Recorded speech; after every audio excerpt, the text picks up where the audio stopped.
আমরা একদম বাংলাদেশ সেনাবাহিনীর প্রতি আমাদের ওইটুকু পূর্ণ শ্রদ্ধা সম্মান রেখেই বলছি এই বিষয়ে তদন্তের জন্য বৈষম্যবিরোধী ছাত্র আন্দোলনের কাউকে হোক, বিএনপির, জামায়াতের, এনসিপির যে কাউকে হোক তাদেরকে জিজ্ঞাসাবাদ করা যেতে পারে, অবশ্যই প্রয়োজন। কিন্তু আমরা মনে করি রাত 1টা-2টা এটা আসলে ওইভাবে ভালো মানে ওই সময়টাই দৃষ্টিকটু দেখায়।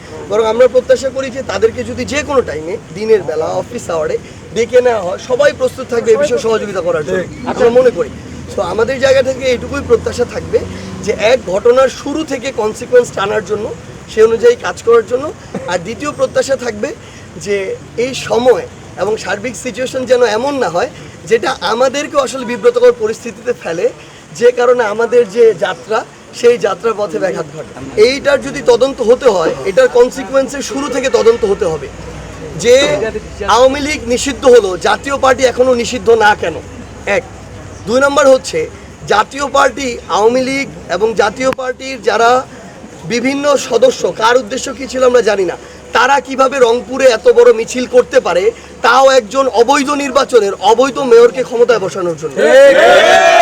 তৃতীয়ত, অন্য দলের নেতাকর্মীরা যখন তাদের জায়গা থেকে এখানে বিক্ষোভ মিছিল করে, সেই বিক্ষোভ মিছিলে কারা প্রথম সশস্ত্র হামলা চালিয়েছে যদি তদন্ত বা অনুসন্ধান করতে হয়, প্রথমে সেটা করতে হবে। মামলা হলে প্রথম তাদের বিরুদ্ধে হবে, গ্রেপ্তার করলে প্রথম তাদেরকে গ্রেপ্তার করবে।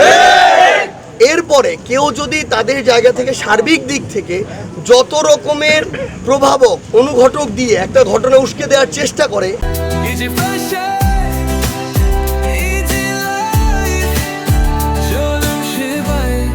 এরপর যদি এরকম 2-1টা বাইক পুড়ে যায়, সেটার দায়ী কখনো এদেরকে করা যেতে পারে না। আমরা আমাদের জায়গা থেকে মনে করি তারপরও এই যে বিশৃঙ্খলা যেটা হয়েছে এটা আমরা প্রত্যাশা করি না।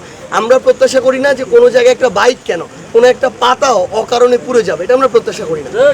সেই জায়গায় আমরা মনে করি যে রংপুরের স্থিতিশীলতা আমরা সবাই চাই, এবং বাংলাদেশ সেনাবাহিনী অভ্যুত্থানের পর থেকে এখন পর্যন্ত আইন শৃঙ্খলা রক্ষায় একটা গুরুত্বপূর্ণ ভূমিকা পালন করছে। আমরা প্রত্যাশা করি এখানের আইন শৃঙ্খলা রক্ষার জন্য সেনাবাহিনী বা পুলিশ সহ যারা আছেন তারা তাদের জায়গা থেকে যৌথভাবে এই কাজটা করে যাবেন। যারা হামলা করেছে, ওখানে আগুন জ্বালিয়েছে, তাদের বিষয়ে জিজ্ঞাসা করেছে। আমরা আমাদের দিক থেকে ক্লিয়ার যে আমরা এরকম কাজের সাথে সম্পৃক্ত না। হ্যাঁ, মানে আমাদের মধ্যে তৃতীয় কোনো ব্যক্তি ঢুকে করে থাকলে এটার দায় আসলে আমাদের না। দেশকে অস্থিতিশীল করার জন্য কেউ যদি এমন করে থাকে তাহলে তাকে খুঁজে বের করা হবে। এই জায়গায় আমাদেরকে বলা হচ্ছে এই দুষ্কৃতিকারীরা কারা। আপনারা সকলেই জানেন আমাদের মিছিলে যারা হামলা করলো সেই দুষ্কৃতিকারীরা কারা, এটা স্পষ্ট। তাদেরকে তো চেনা দেওয়া আমাদের পক্ষে সম্ভব না। তো সেই প্রশ্নটি আমাদের কাছে রাখা হয়েছে। তারা খুব সুন্দরভাবে হেল্প চেয়েছে, আমরা তাদের সাথে এবারে কথা বলছি। ব্রিগেডিয়ার জেনারেল সাহেব আমাকে ফোন করেছিলেন যে আপনি একটু পায়রা চত্বরে আসেন।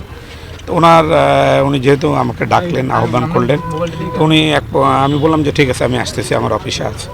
তো আসার পরে উনি জিজ্ঞাসা করলেন যে পরশুদিনের ঘটনার সাথে কারা কারা সম্পৃক্ত আছে কি না, আপনি জানেন কিনা। আমি বললাম না, এই প্রসঙ্গে আমাদের জানা নাই।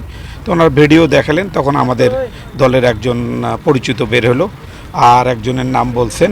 যে কোনো একটি অনাকাঙ্ক্ষিত ঘটনা কিছুদিন আগে ঘটেছে, তো এর সাথে আসলে বাংলাদেশ জাতীয়তাবাদী দলের কোনো সংশ্লিষ্টতা নাই। এবং আমরা যদি এই জিনিসটাকে গভীরভাবে পর্যবেক্ষণ করে আমাদের সংগঠনের যদি কেউ যদি এই রকম ঘটনার সাথে জড়িত থাকে, আমরা অবশ্যই সাংগঠনিকভাবে তার বিরুদ্ধে ব্যবস্থা নেব। ওনারা দুজনই বলেছেন আমাদেরকে সহায়তা করবে।